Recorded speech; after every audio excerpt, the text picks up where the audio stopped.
ka, tahanan o paaralan. Magandang umaga po mga kaibigan, mga nagtitipon sa aming harapan. Di man po marapat, ako'y naatasang lakandiwang tagahatol ng ating balagtasan. Bilang tagahatol, ako'y laging sa pagitan sa mga magtatalay na kahandang sumubaybay. Ang tagpong handog namin, tawag ay balagtasan o patulang pagtatalo sa ganitong katanungan. Alin sa dalawa, tahanan o paaralan, ang higit na humuhubog sa magandang kaasalan? Ang unang titindig ay panig ng tahanan. Pasalubungan po natin siya, masigabong palakpakan.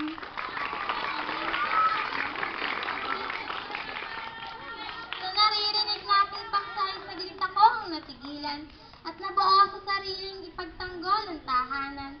Papaano'y alam natin na magbuhat sa pagsilang sa bubong ng isang dampa nagmulaya ang buhay.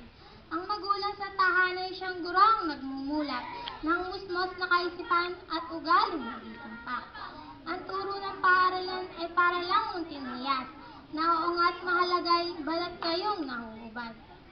Sa paghubog ng ugali ng lahat ng kabataan, ay wala nang higit pa o tatalo sa tahanan. Bago nating patungtungin ang bata sa paaralan, ay taglay na ang ugaling kabaitan at paggalang. Ngayon naman ay narito, titindig sa ating harap, ang makatang magtatanggol sa panig ng inahamak, paaralan ang kanyang itatampok na kalasag, at bibigyan ng katwiran sa magandang paglalahad. Kung sa bagay ako ito'y may inaring matatawag, may tahanang kinagisnan na siya kong munting pugad. Ngunit kailan may di yata ako matatanggap, na sabihing higit pa sa tahanang walang aklat, kaysa sa paaralang may aklat at may panulat. Magmula sa unang antas, tungkulin ng isang guro, imulat ang kabataan sa ugaling sadyang wasto. Ang paggalang sa magulang ay higit pa kaysa ginto, mahalaga kaya ito'y narapat na itago. Ang wika ko kung nais mong dumakila, at ang wastong pagkatao'y maging dapat ibathala. Sa paaralan lubos tayong magtiwala, at huwag sa tahanan kung ang magulang ay pabaya. Sa katwirang inilahad nitong aking katunggali, ay siya na ang nagtampok ng mapusyaw na ugali. Pabayaraw ang magulang ano't hindi na nangimig, sa inang pinagmulan dinutsa at inadig. Paaralang kalasag mo'y mabuti nga kung sakali, kung ikaw natuturuan ay may puso at budi.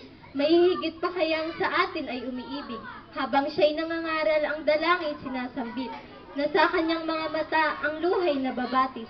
Palibhasang anak lang tayong nabuhay sa kanyang dibdib, at sa init ng kandungan pinatulog ng pag-awit, at kasabay niyong kunlang inihasik, ang binhinang kabalita'y yumabong sa aking isip.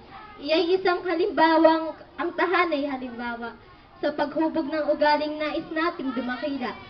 Ang turo ng paaralan, ayon siya may napupunla, na para lang napatanim sa tigang at tuyong lupa.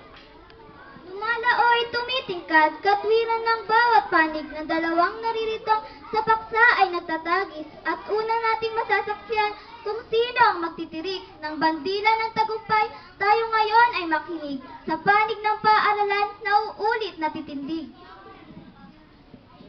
Sa matuwid na kadalog na pakinggan nating lahat, itong ating paralay pinipilit na ibagsak, minawalang halaga pati itong mga aklat na nagbukas ang isipan sa maraming mga pantas.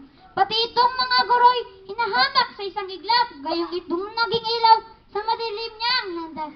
Hindi ko naman nilarat, meron dyan na mga ina na maghapon sa sugalat at katarik na bara.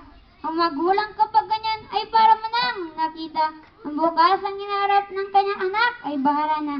Samantala itong guro ay kadhuan ng pag-asa, maging pahamang anak mo hanggang bukas makalawa. Ang tahanan ang tuturo ng ugaling pantahanan, paralay humuhubog ng ugaling panlipunan. Ang tahanan ay maliliit ng saklaw ng kabayanan, paralay alaming daigdig ang nasasaklaw.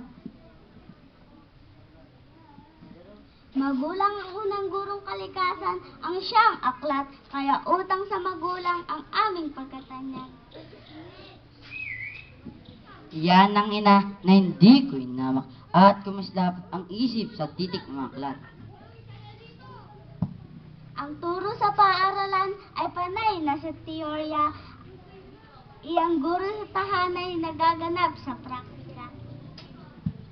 Karanasan ay maraming kabiguang na darma. Ang teorya ay kasalang malawak ang nakikita. Sa sandaling ito, natimbang ko ang katwiran nang magpingki ang talino ng dalawang naglalaban. Ang pasya ko ay isa bilang siyang kahatulan sa paghubog na ugali nitong ating kabataan. Dapat